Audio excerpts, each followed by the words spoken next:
कहानी जीवों पर दया। जीवों पर दया करना सबसे बड़ा धर्म है। एक राजा था। राजा प्रतिदिन वन में शिकार के लिए जाया करता था। वो प्रतिदिन छोटे बड़े जीवों का शिकार किया करता था। वन के जीव उसे देखते ही भाग जाया करते थे। एक दिन राजा जब वन में शिकार के लिए गया तो उसकी नजर एक सुंदर और हृष्ट पुष्ट मृग पर पड़ी। राजा ने मृग को देखकर उस पर बाण चला दिया, किंतु धनुष से बाण छूटे उसके पूर्व ही मृग चौकड़ियां भरता हुआ भाग निकला। राजा ने इतना सुंदर और हृष्ट पुष्ट मृग कभी नहीं देखा था, अतः राजा मृग को छोड़ना नहीं चाहता था। मृग जब भाग खड़ा हुआ तो धनुष पर बाण चढ़ाए हुए राजा ने उसका पीछा किया। मृग भागता हुआ एक महात्मा के आश्रम में पहुंचा और वहीं अदृश्य हो गया। राजा भी धनुष पर बाण चढ़ाए हुए महात्मा के आश्रम में पहुंचा, किंतु वहां मृग दिखाई नहीं पड़ा। आश्रम के द्वार पर बाघंबर के आसन पर एक महात्मा अवश्य बैठा था। राजा ने न तो महात्मा को प्रणाम किया न मस्तक ही झुकाया। उसने धनुष पर बाण चढ़ाए हुए महात्मा से पूछा, क्या इधर कोई मृग आया है? महात्मा ने उत्तर दिया, क्यों, क्या बात है? मृग को क्यों ढूंढ रहे हो? राजा ने उत्तर दिया, मृग मेरा शिकार है, मैं उसे मारकर घर ले जाऊंगा। महात्मा ने दूसरा प्रश्न किया, उसे मारकर क्यों घर ले जाओगे? राजा ने उत्तर दिया, मैं उसका मांस खाऊंगा और उसके चर्म का आसन बनाऊंगा। महात्मा ने सोचते हुए कहा, तुम्हारी अभिलाषा पूर्ण नहीं होगी, तुम यहां से चले जाओ। राजा क्रुद्ध हो उठा। उसने क्रोध भरे स्वर में कहा, मैं इस देश का राजा हूं, चाहे जो कर सकता हूं। मेरे प्रश्न का उत्तर दो, क्या इधर कोई मृग आया है? महात्मा बोला, हां आया है, वो देखो तुम्हारे सामने खड़ा है। राजा ने विस्मय भरी दृष्टि से देखा। मृग सामने खड़ा था, किंतु महात्मा अपने स्थान पर नहीं था।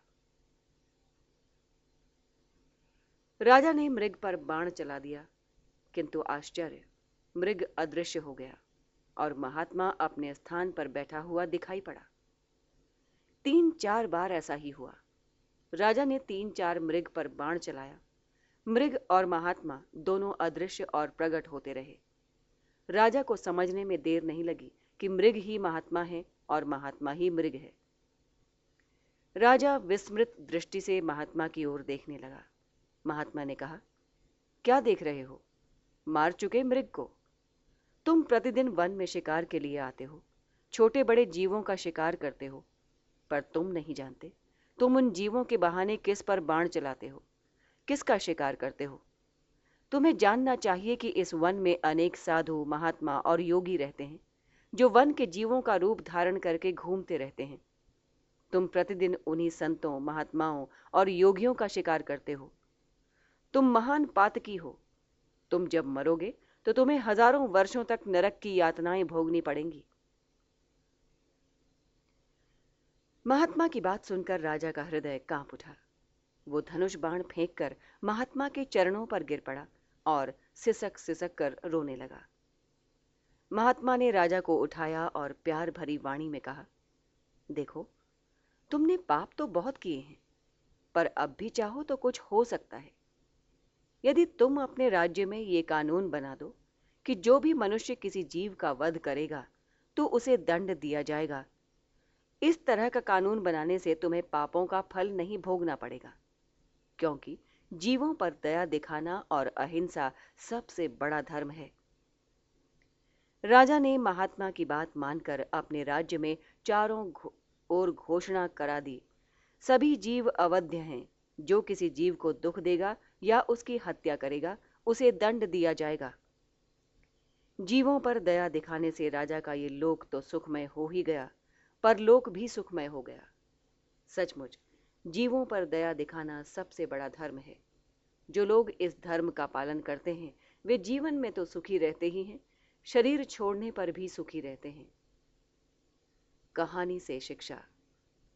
वन के जीवों का शिकार सोच समझकर करना चाहिए। वन में बहुत से साधु और महात्मा तरह तरह का रूप धारण करके विचरण करते रहते हैं। किसी जीव को दुख देना या मारना सबसे बड़ा पाप है। अहिंसा से बढ़कर दूसरा धर्म और कोई नहीं है।